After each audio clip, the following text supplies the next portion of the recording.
pourquoi je pense que le mastermind, c'est beaucoup plus puissant que le one-on-one pour scaler ta business aujourd'hui.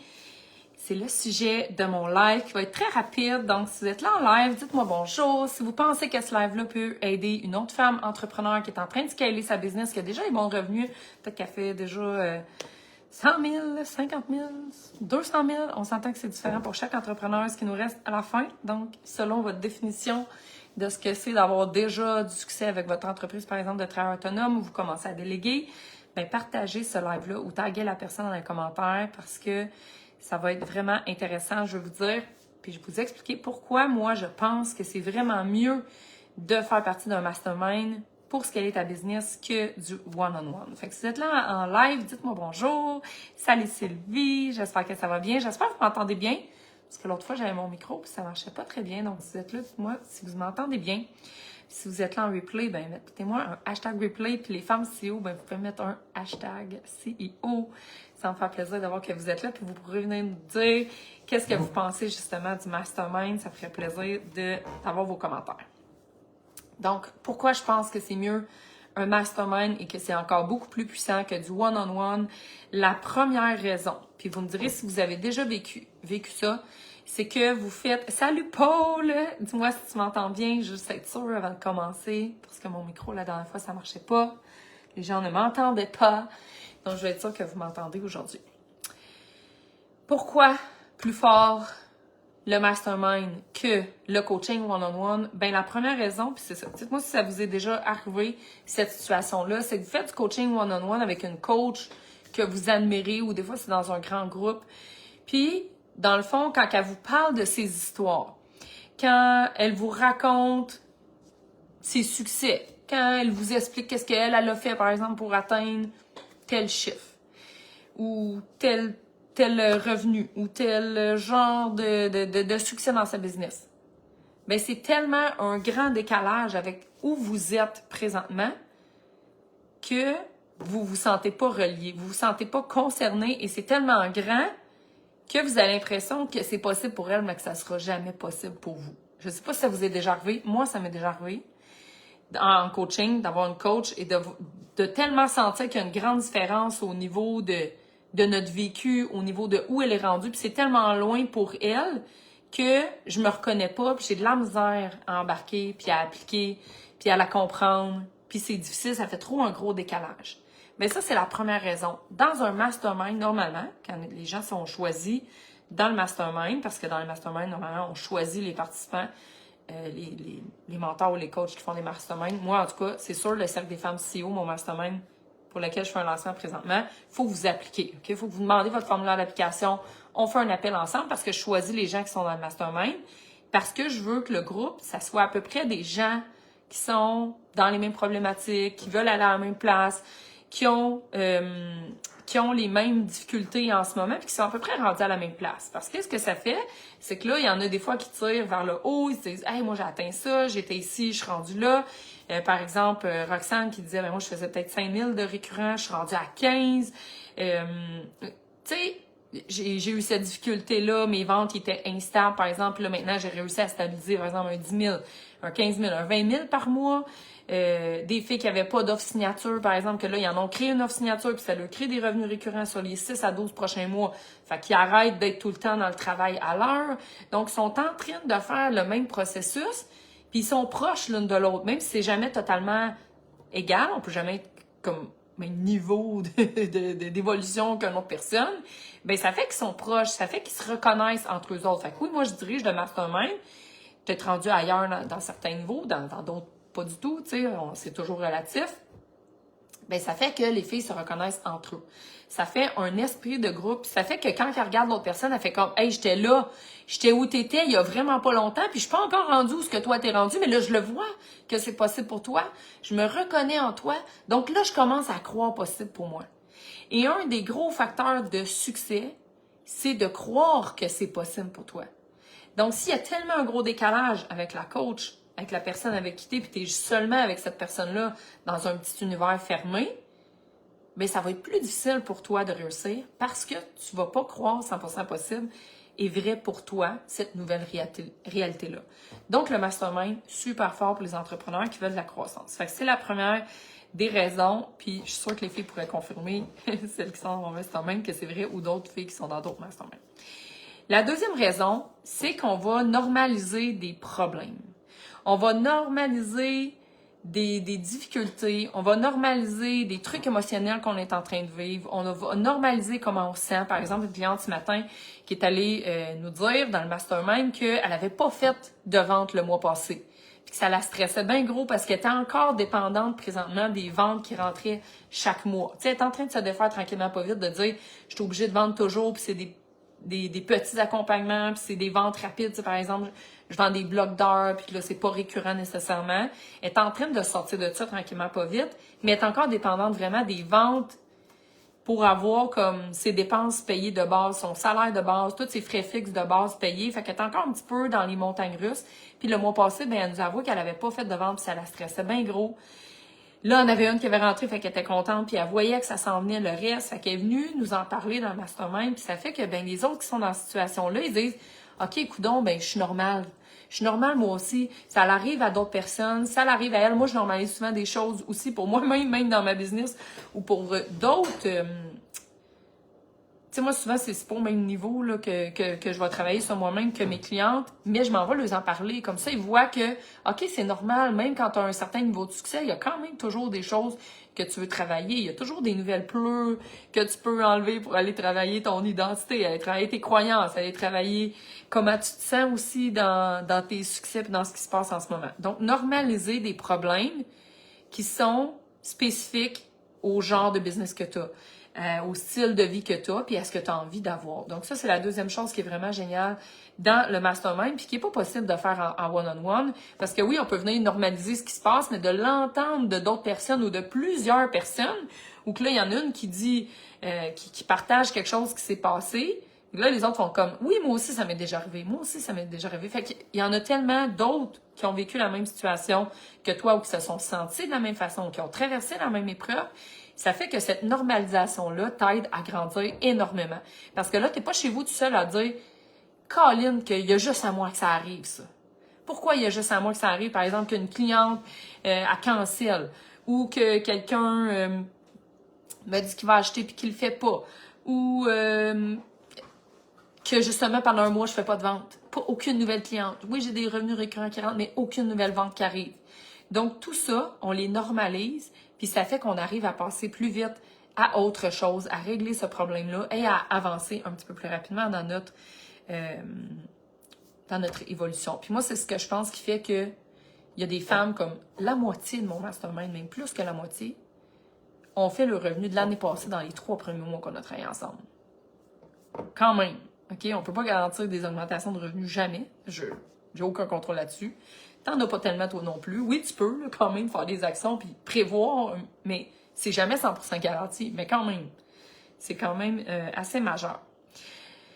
Une autre chose qui est très présente chez les femmes, surtout, moi vous savez, je m'adresse aux femmes, c'est de se défaire de la mosus de comparaison et de jalousie qu'on peut avoir entre femmes. Et que ça nous dérange donc bien, par exemple, que pourquoi t'as fait un live avec telle personne puis moi t'en as pas fait avec moi. Ou pourquoi elle a plein de monde à son événement puis moi mon événement n'a pas marché. Pourquoi elle a fait 30 000 de ventes puis moi j'ai de la misère à faire mon 10 000. Donc le mastermind, c'est un bel endroit pour venir arrêter d'être dans cette comparaison-là puis dans cette jalousie-là. En t'exposant aux autres personnes, puis je sais pas, c'est peut-être pas tous les coachs qui fonctionnent comme ça, mais moi, je travaille beaucoup dans mon mastermind sur, justement, cet esprit-là de groupe et comment on est en interaction par rapport aux autres personnes. Est-ce qu'on a tendance, justement, quand ça va pas bien puis qu'on est dans la jalousie, à fuir? Est-ce qu'on a tendance à être comme dans le combat puis de fighter? Est-ce qu'on a tendance à arrêter toutes nos actions puis là, devenir figé? Mais moi, j'explore ça avec mes clientes en individuel après. Fait que oui, on fait notre mastermind, mais je vais quand même les chercher en individuel puis en coaching, puis je leur incite tout le temps à venir partager. Va le partager avec les autres comment tu t'es senti. Va le partager qu'est-ce que tu as vécu. Donc là, on va normaliser le problème, puis on arrête cette compétition-là. Et quand on arrête de voir les autres comme de la compétition, quand on arrête d'être dans la jalousie c'est là qu'on peut se regarder soi-même et être sa propre compétitrice. Et c'est là qu'on va avoir plus de croissance. Quand on arrête de se tourner vers les autres et qu'on se retourne vers soi, on avance vraiment beaucoup plus vite et on est vraiment plus dans le bonheur. C'est là que ça fait des belles collaborations aussi. Tu sais, il y en a plein qui me disent, comment ça qu'il y a plein de coachs business qui font comme la même affaire que toi, quasiment, dans ton mastermind. C'est pas parce que je leur enseigne une formule magique là, pour les coachs pour devenir successful comme coach. Là. Parce qu'il n'y a pas juste des coachs dans mon mastermind. C'est des entrepreneurs de services. Mais ils viennent là parce qu'ils savent que pour moi, il n'y en a pas de compétition. Marion, c'est pas une compétition. Gilles Palin, c'est pas une compétition. Christine qui est coach, c'est pas une compétition. Et on travaille ensemble. Et au contraire, ça fait une super belle synergie parce qu'on s'envoie des clients. On se réfère des gens. J'étais allée à l'événement des marginaux en fin de semaine de Marion. Puis elle m'a fait un super bel hommage à la fin. D'ailleurs, merci beaucoup. Je m'attendais vraiment pas à ça. J'ai été vraiment surpris. Mais Marion me réfère des clients. Moi, il y a des clients que c'est pas un fit 100%, je les envoie à Marion. Donc, quand on arrête d'être dans la compétition et d'être dans la jalousie, c'est là qu'on peut faire des collaborations. Et c'est là que notre business elle peut encore aller plus loin.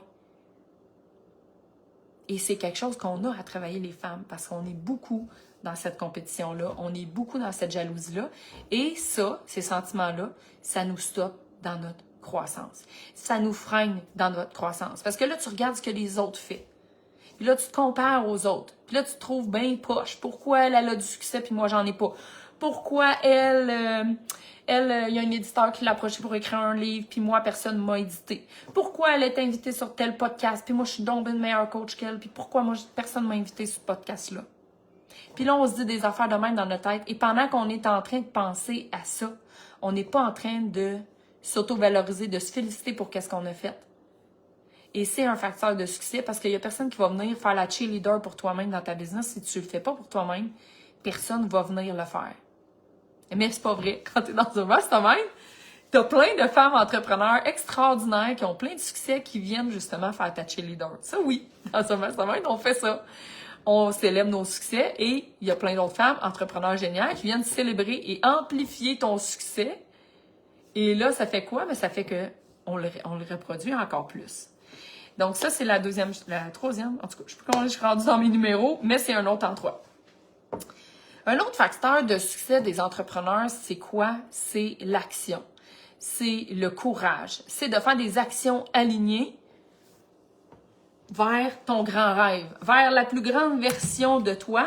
Puis moi, je dis souvent d'aller loin, d'être visionnaire puis d'aller loin parce que si tu fais des actions qui sont juste vers des buts court terme, ben tu vas les réussir avec tes buts court terme.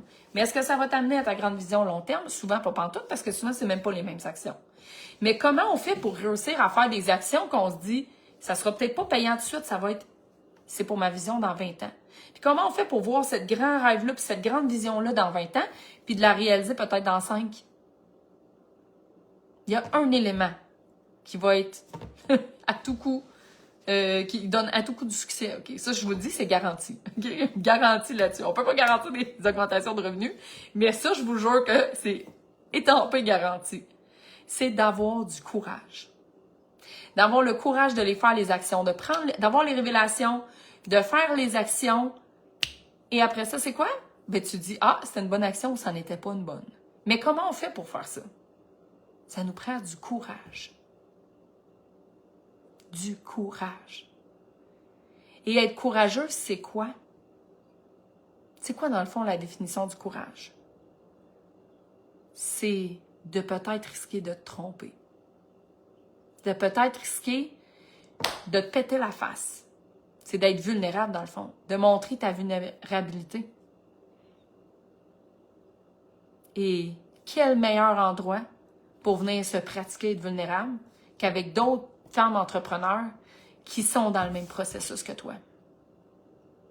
Quel meilleur endroit pour venir partager ce que tu es en train de faire, puis de venir avouer les fois où tu as été courageuse et tu t'es pété la face, qu'avec d'autres entrepreneurs, femmes qui sont en train de faire la même affaire que toi. S'il y en a d'autres, dites-moi-les, là, mais moi j'ai de la misère à en trouver. Dans un cadre sécuritaire, où il n'y a personne qui va venir rire de tes idées, où les gens ne vont pas se sentir en compétition. Puis s'ils sentent, se sentent jalouses puis en compétition, ils vont retourner ça vers eux. Ils vont pas te le projeter. Parce que quand on partage nos rêves à des personnes à l'extérieur qui ne comprennent pas, qui sont pas dans cette dynamique-là, qu'est-ce que ça fait? Qu'est-ce qu'on se fait dire? Voyons, c'est quoi cette idée-là? Voyons, t'as pas besoin de ça, des millions. Ah, t'as besoin d'argent pour être heureuse. T'es donc bien à l'argent, t'es donc bien ci, t'es donc bien ça. Ah, tu devrais peut-être commencer plus petit, là. Est-ce que tu vas te faire dire ça dans un mastermind? Jamais. Jamais il n'y a personne qui va venir te dire ça dans mon mastermind. Donc, de commencer à être vulnérable, d'avoir des actions courageuses dans un cadre sécuritaire où c'est des gens qui vont juste t'aider à te propulser plus loin, vraiment plus fort que de le faire en one-on-one parce que là, c'est multiplié par tout le groupe au complet. On le dit tout le temps, on est la somme des 5 personnes avec qui on passe le plus de temps, avec qui tu passes du temps. Dans le cercle des femmes CEO, on a la machine à café. C'est notre endroit préféré, la machine à café. La machine à café, c'est quoi? C'est un groupe Telegram et au lieu... Tu sais, avant, on avait des bureaux là, physiques. Il y en a peut-être qui sont encore dans des bureaux physiques. Mais il y a la machine à café avec qui tu peux aller potiner. Sauf que là, les potins que t'entends, là, c'est pas « Hey, sais-tu qui sort avec qui? » Puis là, hey, l'autre a fait une erreur. Puis là, l'autre a fait ci, puis ça. Puis le boss, il a dit ça. Puis... Non, là, c'est des conversations de CEO.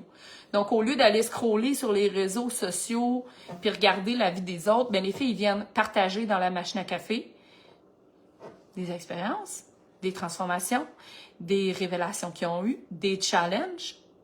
Ils viennent s'encourager, ils viennent faire la cheerleader, ils viennent annoncer leur grand succès. Faites un mois 30 000, j'ai fait mon 100 000 de vente, j'ai fait ci, j'ai fait ça, sans se faire couper l'herbe sur le pied puis se faire démolir le grand rêve par d'autres personnes qui ne comprennent pas ou qui veulent te protéger ou qui sont trigger parce que tu es en train de réaliser et de faire et de dire. C'est vraiment puissant d'avoir ce groupe-là de femmes accessibles là, avec ton sel dans ta poche n'importe quand. C'est vraiment beaucoup plus puissant encore que d'être en one-on-one avec une coach que tu vois une fois par 2 semaines ou par semaine ou par 6 mois ou par encore plus puissant parce que c'est accessible tout le temps. C'est accessible n'importe quand. Il y a toujours quelqu'un qui est là en train de chiller dans la machine à café ou il y a quelqu'un qui va te répondre à demander dans la journée ou le lendemain. Encore plus puissant. Et moi, j'ai découvert vraiment récemment, tu sais, quand on a une zone de génie, on le voit pas, là. On le voit pas. J'ai découvert vraiment récemment, en jasant avec une de mes clientes, que ma grande force dans la vie, c'est de rassembler des leaders et d'être capable de tenir ce groupe-là de leaders ensemble et que ça parte pas dans tous les sens et que ça se passe bien. Fait que le cercle des femmes CEO, là, c'est ça. C'est tout ce que je viens de vous dire, mais encore beaucoup plus. Dans ma zone de génie, de rassembler, de tenir ce beau groupe-là ensemble pour les faire évoluer puis les amener plus loin. Fait que si tu es prête à scaler ta business, à passer de l'identité d'une travailleuse autonome ou d'employé ou de petite entreprise à dire, moi, je veux scaler ma business. Quand je parle de femme CEO, ça veut pas dire que tu deviens un PDG avec 100 employés dans ton entreprise. Ça veut juste dire que tu adoptes une posture complètement différente. Tu adoptes une identité différente, puis cette identité-là va te porter à avoir des croyances différentes, à faire des actions alignées différentes, à prendre des meilleures décisions pour ta business, à avoir des révélations qui vont être différentes, puis avoir des succès aussi qui vont être différents. Donc, si tu es prête à faire ce travail-là, on commence le 21 mai. Il reste pas beaucoup de place dans le mastermind. Donc, prends ton appel, écris-moi. D'ici jeudi, je peux faire encore des appels stratégie. Après ça, je ferme tout pour 4 jours avec mes enfants. Mais je vais être acceptée par message. Fait qu'après ça, ça va être jasé par message. Sinon, tu peux m'écrire sur Messenger. Mon adjointe, elle va te donner le lien pour prendre le rendez-vous. Et on va pouvoir voir si tu es une bonne candidate pour notre Mastermind Cercle des femmes CEO qui commence très bientôt, le 21 mai. C'est terminé. Je ferme les inscriptions jusqu'au mois de novembre l'année prochaine pour le prochain.